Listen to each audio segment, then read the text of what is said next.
I want to talk to you today about prosperity, about our hopes for a shared and lasting prosperity. And not just us, but the 2 billion people worldwide who are still chronically undernourished. And hope actually is at the heart of this.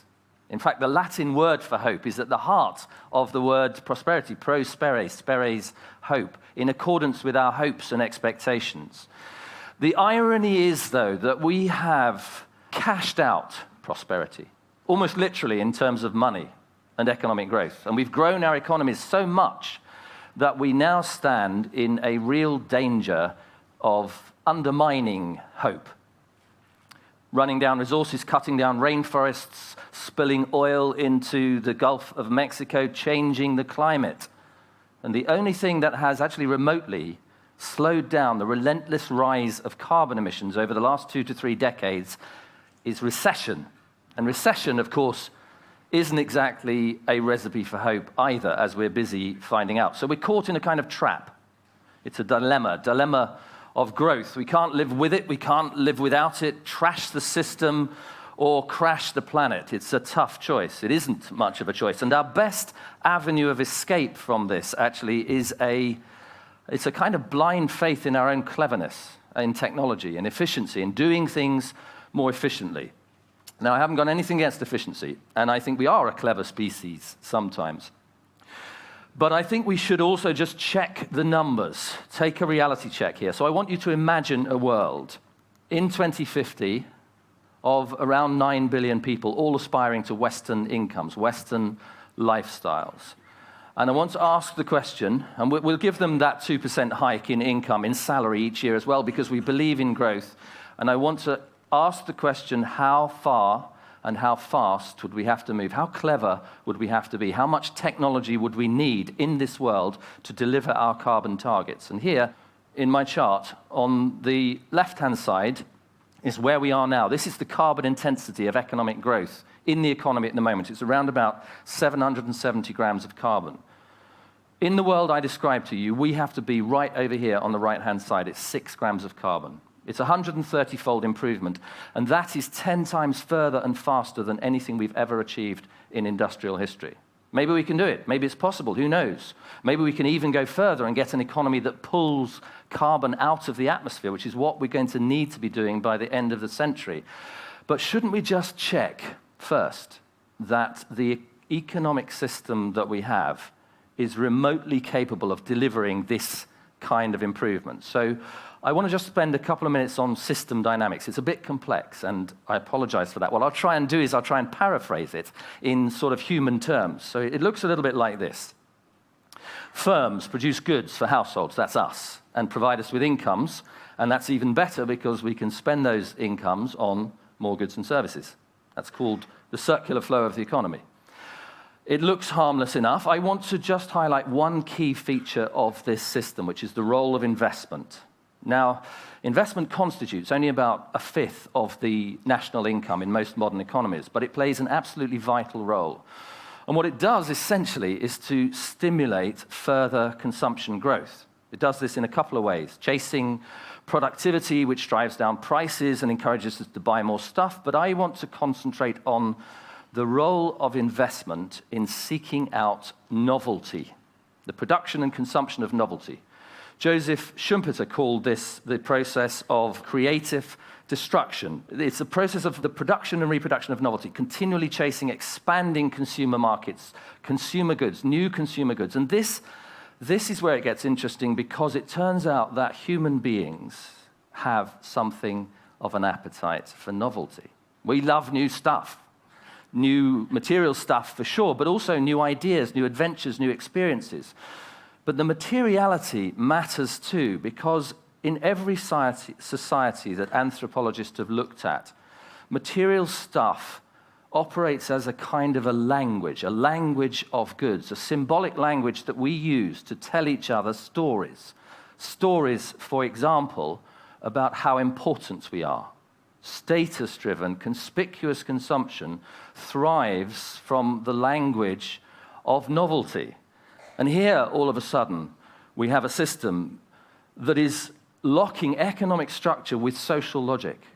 the economic institutions and who we are as people locked together to drive an engine of growth. And this engine is not just economic value, it is pulling material resources relentlessly through the system, driven by our own insatiable appetites, driven, in fact, by a sense of anxiety. Adam Smith, 200 years ago, spoke about our desire for a life without shame. A life without shame. In his day, what that meant was a linen shirt. And today, well, you still need the shirt, but you need the hybrid car, the HD TV, 2 holidays a year in the sun, the netbook, an iPad, the list goes on.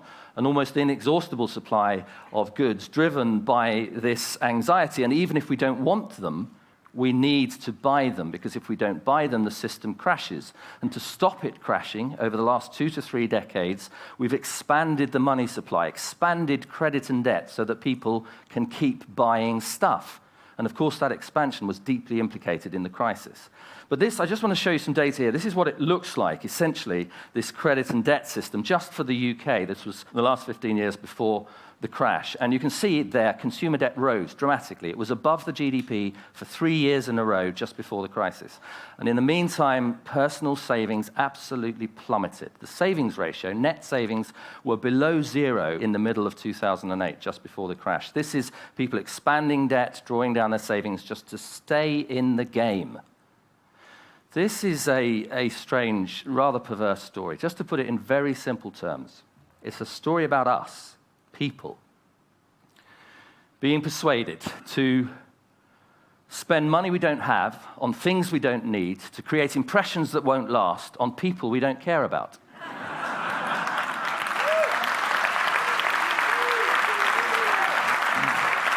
But before we consign ourselves to despair, maybe we should just go back and say, did we get this right? Is this really how people are? Is this really how economies behave? And almost straight away, we actually run up against a couple of anomalies. The first one is in the crisis itself. In the crisis, in the recession, what do people want to do? They want to hunker down. They want to look to the future. They want to spend less and save more. But saving is exactly the wrong thing to do from the system point of view. Keynes called this the paradox of thrift. Saving slows down recovery. And politicians call on us continually to draw down more debt, to draw down our own savings even further, just so that we can get the show back on the road, so we can keep this growth-based economy going. It's an anomaly. It's a place where the system actually is at odds with who we are as people. Here's another one, completely different one. Why is it that we don't do the blindingly obvious things we should do to combat climate change? Very, very simple things, like buying energy-efficient appliances, putting in efficient lights, turning the lights off occasionally, insulating our homes. These things save carbon, they save energy, they save us money. So why is it that though they make perfect economic sense, we don't do them? Well, I had my own personal insight into this a few years ago. It was a Sunday evening, Sunday afternoon. And it was just after, actually, to be honest, too long after we had moved into a new house, and I had finally got around to doing some draft stripping, installing insulation around the windows and doors to keep out the drafts. And my then 5-year-old daughter was helping me in the way that 5-year-olds do. And we'd been doing this for a while when she turned to me very solemnly and said, will this really keep out the giraffes? Here they are, the giraffes. You can hear the 5-year-old mind working. These ones, interestingly, were 400 miles north of here, outside Barrow-in-Furness in Cumbria. Goodness knows what they make of the Lake District weather. But actually, that childish misrepresentation stuck with me, because it suddenly became clear to me why we don't do the blindingly obvious things. We're too busy keeping out the giraffes, putting the kids on the bus in the morning, get ourselves to work on time, surviving email overload and shop floor politics, foraging for groceries, throwing together meals, escaping for a couple of precious hours in the evening into primetime TV or TED Online, getting from one end of the day to the other, keeping out the giraffes. What is the objective? What is the objective of the consumer? Mary Douglas asked in an essay on poverty, written 35 years ago. It is, she said, to help create the social world and find a credible place in it. Now, that is a deeply humanizing vision of our lives, and it's a completely different vision than the one that lies at the heart of this economic model. So who are we? Who are these people? Are we these novelty-seeking, hedonistic, selfish individuals? Or might we actually occasionally be something like the selfless altruist depicted in Rembrandt's lovely sketch here? Well, psychology actually says there is a tension between self-regarding behaviors and other-regarding behaviors. And these tensions have deep evolutionary roots. So selfish behavior is adaptive in certain circumstances, fight or flight. But other-regarding behaviors are essential to our evolution as social beings. And perhaps even more interesting from our point of view, another tension between novelty-seeking behaviors and tradition or conservation. Novelty is adaptive when things are changing and you need to adapt yourself. Tradition is essential to lay down the stability to raise families and form cohesive social groups. So here, all of a sudden, we're looking at a map of the human heart. And it reveals to us suddenly the crux of the matter. What we've done is we've created economies.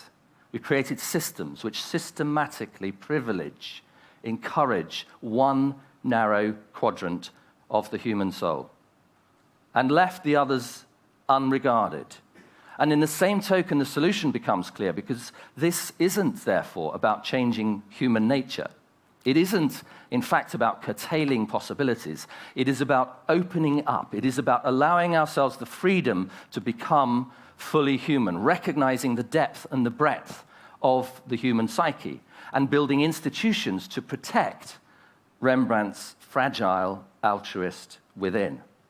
What does all this mean for economics? What would economies look like if we took that vision of human nature at their heart and stretched them along these orthogonal dimensions of the human psyche?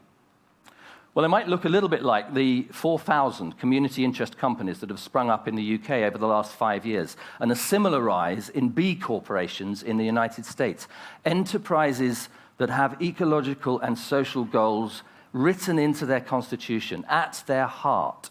Companies, in fact, like this one, Ecosia, and I just want to very quickly show you this. Ecosia is an internet search engine. Internet search engines work by drawing revenues from sponsored links that appear when you do a search, and Ecosia works in pretty much the same way. So we can do that here. We can just put in a little search term. There you go, Oxford, that's where we are. See what comes up. The difference with Ecosia, though, is that in Ecosia's case, it draws the revenues in the same way, but it allocates 80% of those revenues to a rainforest protection project in the Amazon, and we're going to do it. We're just going to click on Nature Jobs UK, in case anyone out there is looking for a job in the recession. That's the page to go to. And what happened then was that the sponsor gave revenues to Ecosia, and Ecosia is giving 80% of those revenues to a rainforest protection project. It's taking profits from one place and allocating them into the protection of ecological resources. It's a different kind of enterprise for a new economy. It's a form, if you like, of ecological altruism. If perhaps something along those lines. Maybe it's that, whatever it is, whatever this new economy is, what we need the economy to do, in fact, is to put investment back into the heart of the model, to reconceive investment. Only now, investment isn't going to be about the relentless and mindless pursuit of consumption growth. Investment has to be a different beast. Investment has to be, in the new economy, protecting and nurturing the ecological assets on which our future depends. It has to be about transition. It has to be investing in low-carbon technologies and infrastructures. We have to invest, in fact, in the idea of a meaningful prosperity, providing capabilities for people to flourish. And of course, this task has material dimensions. It would be nonsense to talk about people flourishing if they didn't have food, clothing, and shelter. But it's also clear that prosperity goes beyond this. It has social and psychological aims. Family, friendship, commitment, society, participating in the life of that society. And this, too, requires investment. Investment, for example, in places where we can connect, places where we can participate, shared spaces, concert halls, gardens, public parks, libraries, museums, quiet centers, places of joy and celebration, places of tranquility and contemplation, sites for the cultivation of a common citizenship, in Michael Sandel's lovely phrase. And investment, after all, is just such a basic economic concept, is nothing more nor less than a relationship between the present and the future, a shared present and a common future. And we need that relationship to reflect, to reclaim hope. So let me come back with this sense of hope to the 2 billion people still trying to live each day on less than the price of a skinny latte from the cafe next door. What can we offer those people? It's clear that we have a responsibility to help lift them out of poverty. It's clear that we have a responsibility to make room for growth, where growth really matters in those poorest nations. And it's also clear that we will never achieve that unless we're capable of redefining a meaningful sense of prosperity in the richer nations, a prosperity that is more meaningful and less materialistic than the growth-based model. So this is not just a Western post-materialist fantasy. In fact, an African philosopher wrote to me when Prosperity Without Growth was published, pointing out the similarities between this view of prosperity and the traditional African concept of Ubuntu. Ubuntu says, I am because we are. Prosperity is a shared endeavor. Its roots are long and deep. Its foundations, I've tried to show, exist already inside each of us. So this is not about standing in the way of development. It's not about overthrowing capitalism. It's not about trying to change human nature. What we're doing here is we're taking a few simple steps towards an economics fit for purpose. And at the heart of that economics, we're placing a more credible, more robust, and more realistic vision of what it means to be human. Thank you very much.